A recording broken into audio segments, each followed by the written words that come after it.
You wanna do it right, you can do it right now. You can change your life.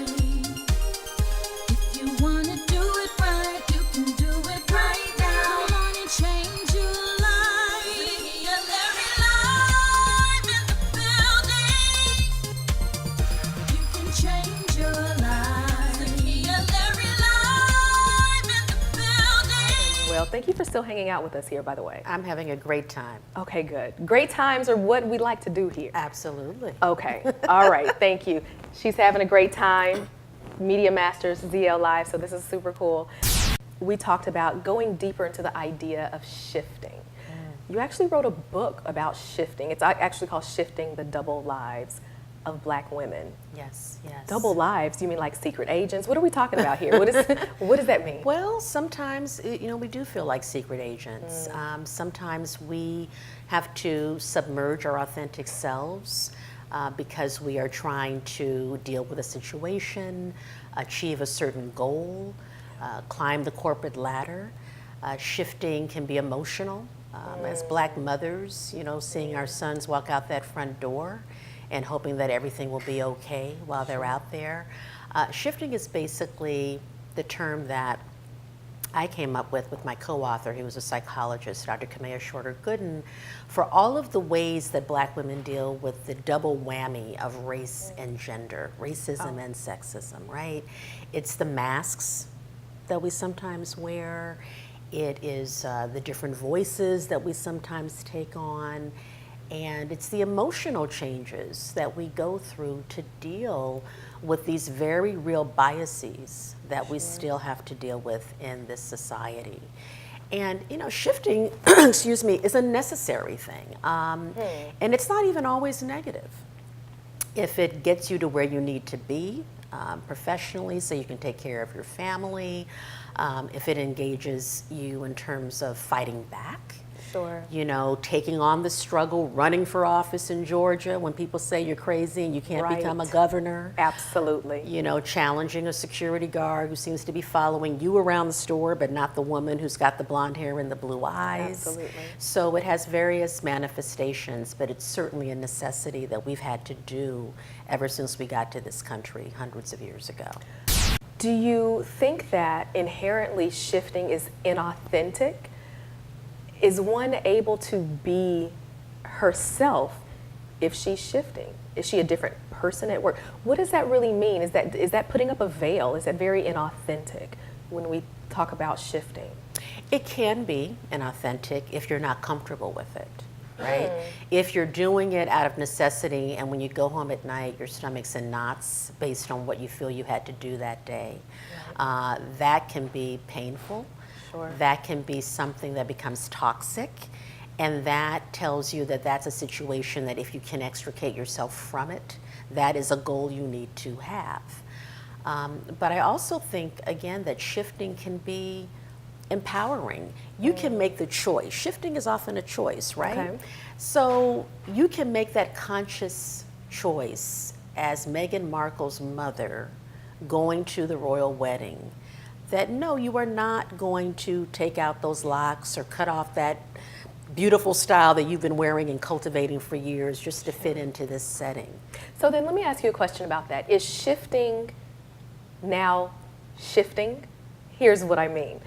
So we understand that in the corporate America sense, a lot of Black women historically would change their hair. Right. Or change their language or cadence or not use vernacular, sort of typical to what we'd use in our families or if we're at a backyard barbecue, as I was sharing earlier. And so it was that sort of assimilation almost into that environment. Right. In the age of a Michelle Obama, in the age of Oprah Winfrey, in the age of the royal wedding, when America's Queen Mother had her dreads and her nose ring, is the concept of shifting now shifting? Are Black women able to shift back into themselves, or is it a case-by-case basis? I think it's a case-by-case basis. I think when you have power, I think you can shift more on your own terms. But it does not mean that you are exempt from ever having to make those choices. Wow. And I'll make a couple of points about that. Serena Williams right now is having this issue with the French Open, right? Where they have changed her ranking because she had a baby. That's very much about being a woman. Sure. Right, obviously a man is not having a baby. They're not going to be pregnant. They're not going to have their ranking affected in that way. She has to figure out how to respond to that. Sure. Now, she's got a lot of power and a lot of money.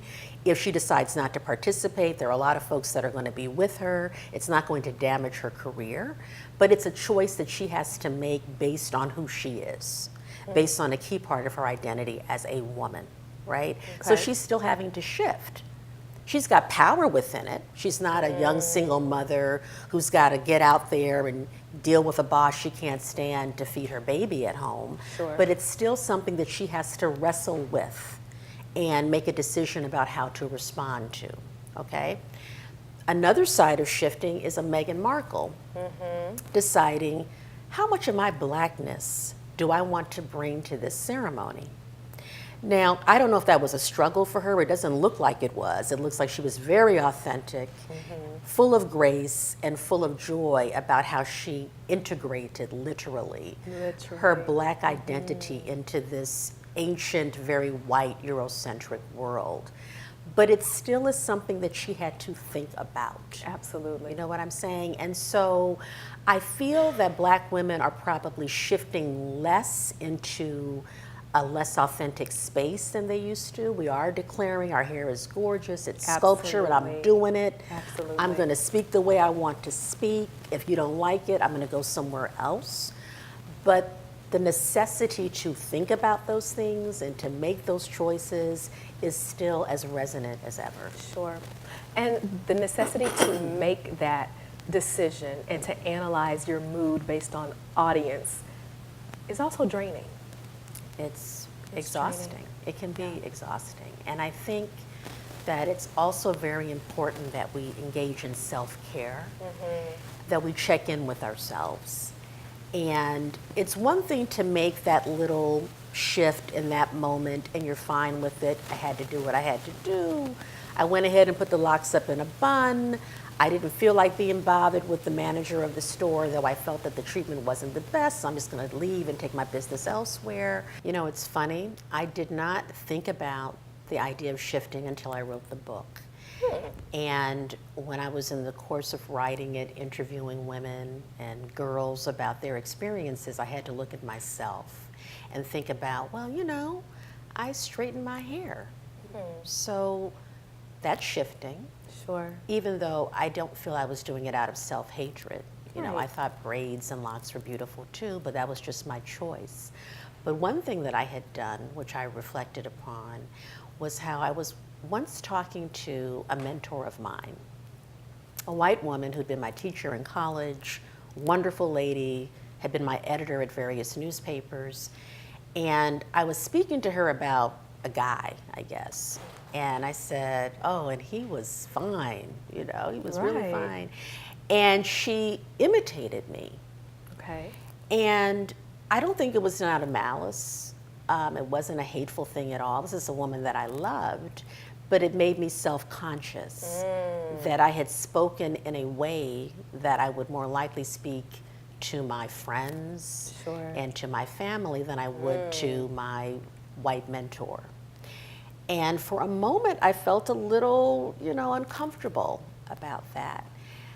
But it's interesting, in the years since then, I have come to recognize that I have a lot of different voices, which are all authentic to me. Right. And I don't feel the need to adapt them based on an audience. I adapt them the way I feel in that moment. So if I want to say a guy is fine, then he's fine. Then he's fine. He's fine. That's Charisse. it. Okay. And that's the way you got to say it, right? So, but it was an interesting thing to reflect upon. And, you know, as a journalist, you know, we have to have a certain kind of distance from things.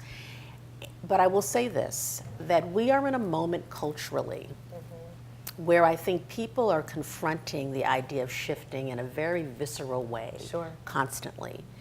You're seeing negative things on social media. You're hearing very negative messages coming out of the highest levels of power. And I feel that we're all having to figure out, how do I respond to this? Do I respond to this? Do I unfriend somebody? Do I unfollow this person? Do I see something happening to a person who has an accent working at Starbucks? Do I intervene? Do I go to the manager? And so I think that the shifting is multiplying in its manifestation, in the way we have to consider it.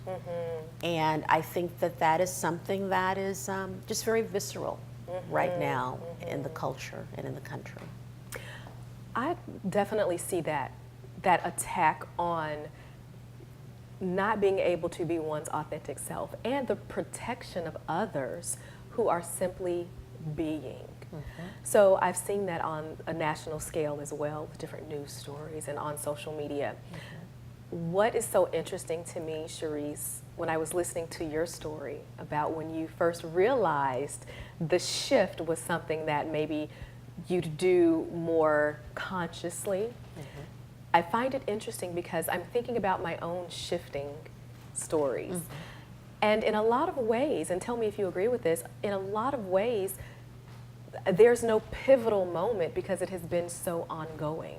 Absolutely. And it started so early. It's in our mother's milk, right? From the time you are a very young girl. And shifting, you know, black men obviously do that as well. All Sure. marginalized groups do. But as a little black girl, you know, coming out of the house and being told to speak a certain way in the classroom, or, you know, thinking about, well, how am I going to wear my hair? You know, Absolutely. do I want to, you know, have it in braids? Do I want to get my first relaxer? Absolutely. Am I going to sit down with, you know, my mom in a straightening comb and a blow dryer?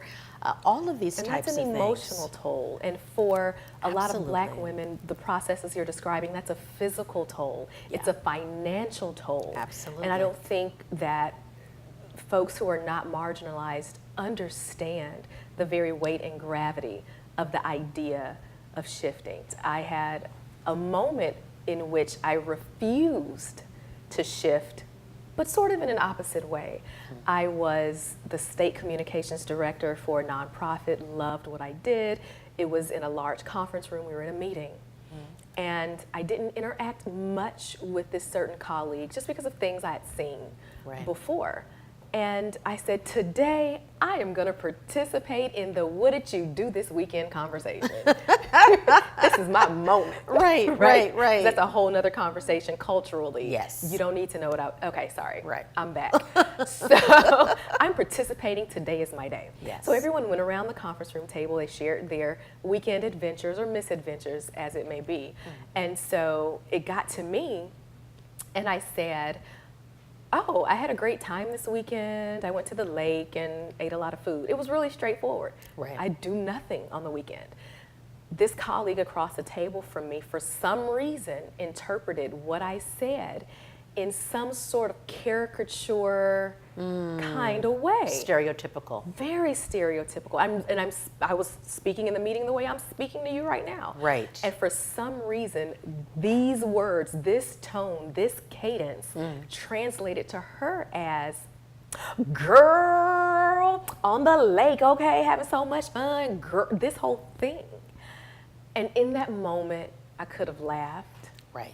like often we do, and bear that burden of the Yes. shame and embarrassment. Right. Bear the burden of not wanting to be the angry black woman, though we were the ones victimized. Exactly. So all of these thoughts are going through my head in a nanosecond. Right. And I decided that I'm not taking on the burden of having been victimized, and I'm not going to placate you for it. Right. So as she continued on, I just stared at her, and then I said, I don't understand what that means, because she started throwing in different slang terms that I probably Wow. used that morning. I Right. probably called my mom and said somebody was being extra, or Right. whatever. Right. But the mere fact that she was saying it in that tone and in Exactly. that stereotype, Right. I refused to participate. And making that assumption. Making that assumption. Right. And the interesting thing is, she and I are not friends, so I've never shared Right. any part of that She shift doesn't with know her. you like that. She doesn't know me like that. Right. And I think that's a big part of the shift too, that often as black women we're pulled into a stereotype that we don't even experience or subscribe to, and that adds to the weight. And in me that day, incited anger. Well, it's a matter of, kind of figuring out, and it's hard. You talk about that nanosecond and having that visceral response, and then having to go through all of these different gyrations mentally in 20 seconds about how are you going to deal with that. And I think that, and I've had those moments when I was like later on, I'm like, why didn't I do this? Or why didn't I say that to her? And then that can kind of like, but I think at a certain point, again, you have to think about your own self-care. Sure. And you can't always take on the burden of educating the world Sure. or of always being in a state of confrontation. I think you have to handle it in a way that is healthy for you. Sure. So even if in that moment you kind of miss the reaction that you wished you'd had, you can always come back to that, right? That's an excellent point. You could always come back to this woman later Sure. at a different point and say, I didn't appreciate that, or let's talk about why you did that, or you could let it go and just say, this is somebody that I don't want to deal with.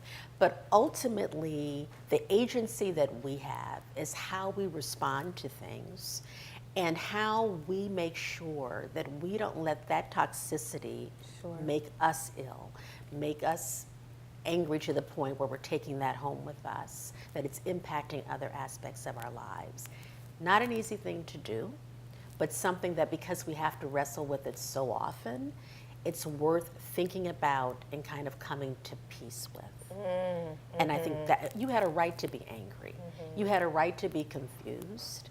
All of that's human and it's completely understandable.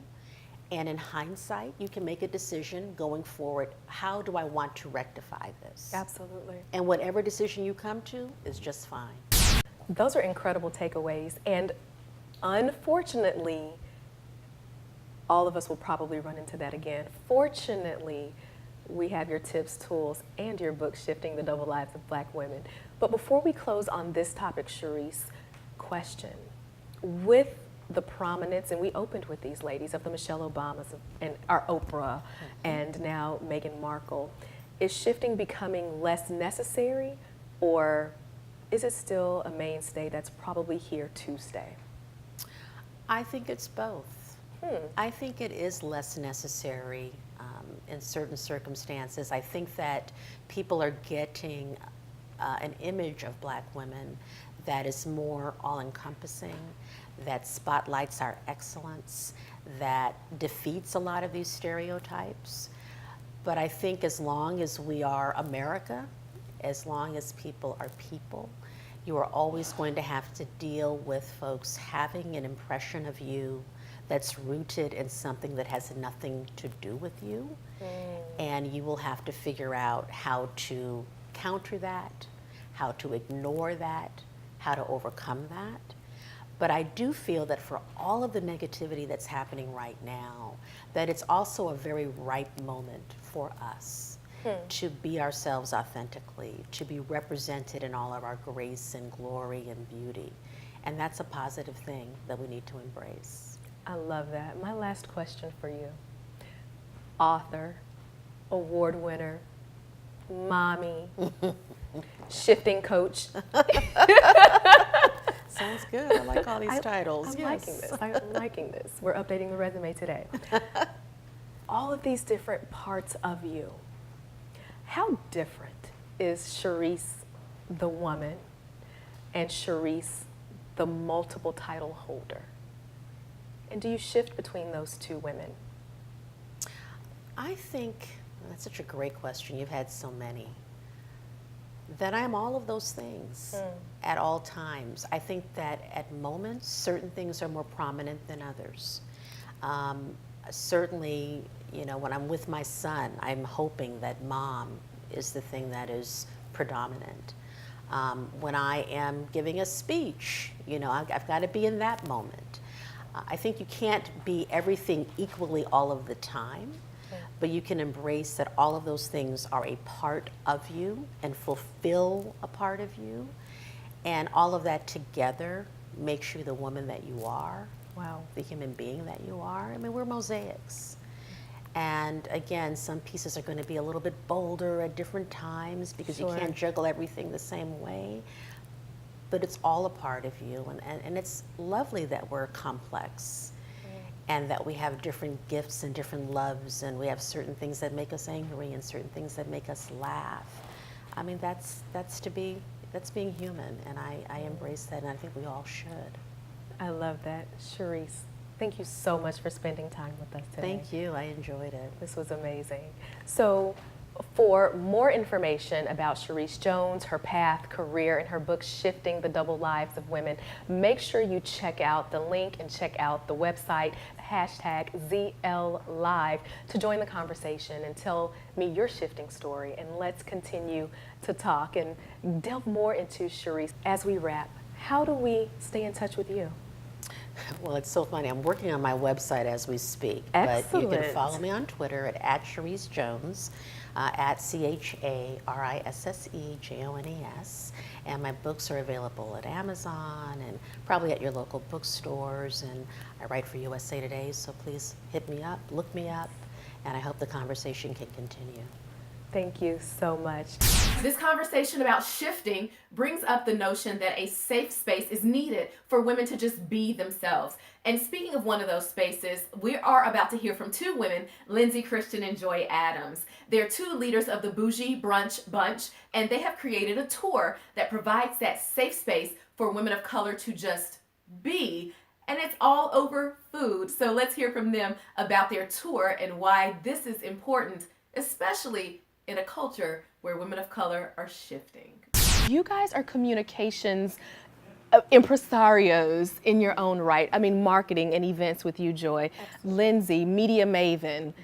And yet you've come together, you've created this umbrella, the Bougie Brunch Group. Why brunch? I mean, were you guys just like hungry one day? What is it? I'm always hungry, so I don't know. Yeah, we're always hungry. We gave birth to the idea of the Bougie Brunch Group at my birthday brunch. Mm-hmm. We were enjoying a great time among girlfriends and among sisters, and we said, let's continue this in another way, but for like-minded women of color in a professional setting. And honestly, it took off so quickly. Wow. Because there was a need. We realized that, right, Joy? Yeah, we definitely saw a need quickly, and it just was so organic, and it's just been moving. I mean, we've had people reach us all the way from Dubai to, it's an international movement. It's not just, nationally, it's international. So let me ask you this, because I have attended my fair share of birthday brunches, and it's friends. Right. And we're connecting and we're celebrating. Right. Mm-hmm. But how does that translate to now nationally and international women who are saying, we want to be a part of your, as you say, movement? Mm-hmm. If they don't know each other, why is this working? What's your thing? Why does this work for you? I think the key word is connecting women who are like-minded. So they have a need to connect with other women who are like-minded, and they don't have a vessel or an avenue in which to do so. So via the Bougie Brunch Group and our events that are under our umbrella, our signature event is the Bougie Brunch. We also host panel discussions and networking mixers. Right. Oh, wow. We offer various platforms for women who don't know each other to come together. So that's like the glue that makes it work. And the unique part is, you always try to figure out, like, when going somewhere, like, how are you going to be comfortable? Are you going to be able to, just the comfort of being in a safe space. And that's what we bring. We bring a safe space. Every woman has an opportunity to introduce themselves, to brand themselves at the brunches, and even at mixers with our panel discussions. We have discussions on things that are important to us and that are real and raw. And that's what makes us so unique. Not so much leading to the Me Too movement, but experiences in the workplace as women of color. Wow. Breaking down barriers. How do we get seats at the table if we're not well represented? Here's your 1 minute elevate. No matter who you are or what you're going through, water seeks its own level. Don't be afraid to surround yourself with like-minded people, not people who are so staunch in their beliefs that they're not open-minded, but like-minded, who shares your value, who knows and honors your core, who helps to make you better. That's so important to seek as you move from level to level and elevate in your own way every single day. I'm Zakiya Larry, and this is Zakiya Larry Live. You can do